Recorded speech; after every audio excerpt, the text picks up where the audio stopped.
Hello friends, अस्सलाम वालेकुम and welcome to reality TV. दोस्तों, काफ़ी अर्सा पहले मैंने एक वीडियो बनाई थी जिसमें मैंने आपको एक ऐसे आदमी के मुतालिक बताया था जिसने अपनी बीवी की याद में एक पहाड़ को काट कर उसमें से रास्ता बनाया था। आज की ये हैरत अंगेज कहानी भी ऐसे ही एक आदमी की है जो 36 सालों तक पहाड़ों को खोदता रहा। लेकिन क्यों, ये आप इस वीडियो में जानेंगे। चाइना के सूबे गुइजाओ में एक गांव है जिसका नाम कोवांगबा है। ये गांव बुलंदोबाला पहाड़ों से घिरा हुआ है। इस गांव के चीफ यानी सरदार का नाम हुआंग डाफा है। ये कहानी इसी आदमी की है। आज से तकरीबन 60 साल पहले इस गांव में बहुत बुरे हालात थे। यहाँ का सबसे बड़ा मसला पानी था। इस गांव और इसके आसपास के इलाकों में पानी की कमी की वजह से हर वक्त कहत रहता था। यहाँ के किसान अपनी फसलें नहीं उगा सकते थे।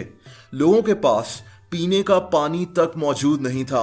पूरे गांव में सिर्फ एक कुआं था और लोग इसी कुएं से पानी पीकर अपना गुजारा करते थे। 1959 में हुआंग डाफा 23 साल का था। अपने गांव के ऐसे हालात देखकर इस लड़के ने एक इंतहाई हैरत अंगेज प्लान बनाया। इसके गांव से कुछ किलोमीटर दूर एक दरिया बहता था, लेकिन मसला यह था कि इस दरिया और इसके गांव के बीच में 3 बुलंदोबाला पहाड़ मौजूद थे। हुआंग ने गांव वालों को कहा कि इनके पास इस दरिया से पानी लेने के अलावा कोई और ऑप्शन नहीं है। इसका प्लान यह था कि इन पहाड़ों को खोदकर इनके दरमियान से एक रास्ता बनाया जाए जिसके जरिए दरिया से इनके गांव में पानी पहुंच सके। गांव वालों ने इसका ये प्लान सुनकर इसका काफी मजाक उड़ाया, लेकिन हुआंग अपनी बात पर डटा रहा। इस लड़के ने फैसला किया कि ये अकेला इन पहाड़ों में खुदाई शुरू कर देगा। दोस्तों, हुआंग रोजाना इन पहाड़ों में अकेला निकल जाता और पहाड़ों को दिन रात खोदता रहता था। इसके गांव वाले इसका मजाक उड़ाते थे। एक अकेला आदमी ये काम कैसे कर सकता है? वैसे भी ये बहुत खतरनाक काम था। छोटी सी गलती हुआंग की जान ले सकती थी। लेकिन हुआंग किसी की बातों में ध्यान दिए बगैर खुदाई करता रहा। दोस्तों, 1 साल, 2 साल, 3 साल, यहां तक के 10 साल गुजर गए। हुआंग पूरे 10 साल पहाड़ों में खुदाई करता रहा। ये अब 33 साल का हो चुका था। इसके पास कोई खास टूल्स भी नहीं थे, लेकिन हुआंग ने इन पहाड़ों के बीच में से एक सुरंग बना दी। इन 10 सालों में कई गांव वालों ने इसका साथ भी दिया, लेकिन फिर कुछ अजीब हुआ।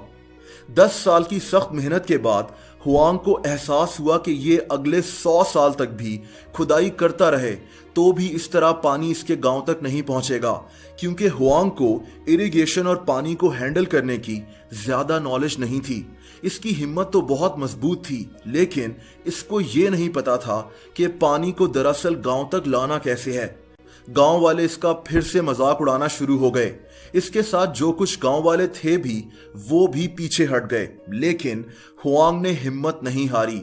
दोस्तों, आप इस आदमी का हौसला देखें कि 10 साल तक पहाड़ों को खोदने के बाद ये आदमी शहर चला गया और इसने वाटर सिस्टम की इंजीनियरिंग के बारे में बाकायदा पढ़ना शुरू कर दिया।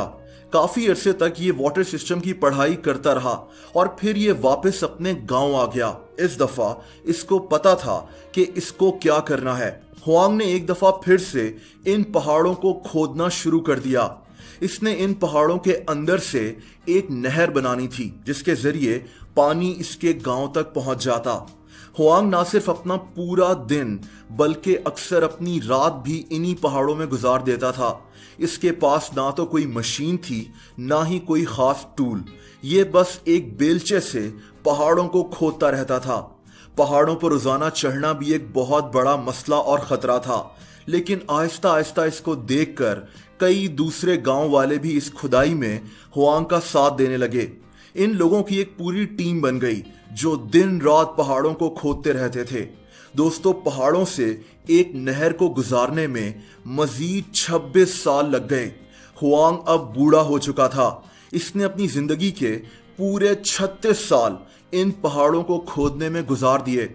इस दौरान इसकी बेटी की डेथ हो गई थी, लेकिन हुआंग घर पर नहीं था क्योंकि ये पहाड़ों में खुदाई कर रहा था। लेकिन आखिरकार 36 साल के बाद दुनिया हैरान रह गई।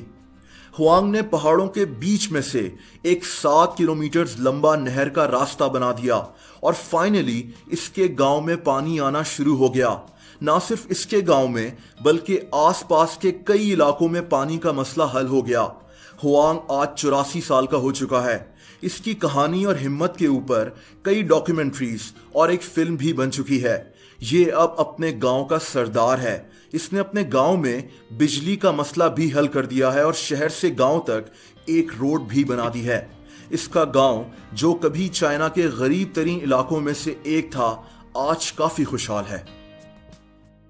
दोस्तों, आप लोग मुझसे इंस्टाग्राम पर भी कनेक्ट कर सकते हैं। उसका लिंक आपको नीचे डिस्क्रिप्शन में मिल जाएगा। अगर ये वीडियो आपको पसंद आई हो तो वीडियो को लाइक जरूर कर दें। ऐसी इंटरेस्टिंग वीडियोस देखने के लिए रियलिटी टीवी को सब्सक्राइब कर लें और बेल आइकन को भी हिट कर दें ताकि मेरी नई वीडियोस के नोटिफिकेशंस आपको मिल जाया करें। अपना बहुत ज्यादा ख्याल रखें। अल्लाह हाफिज।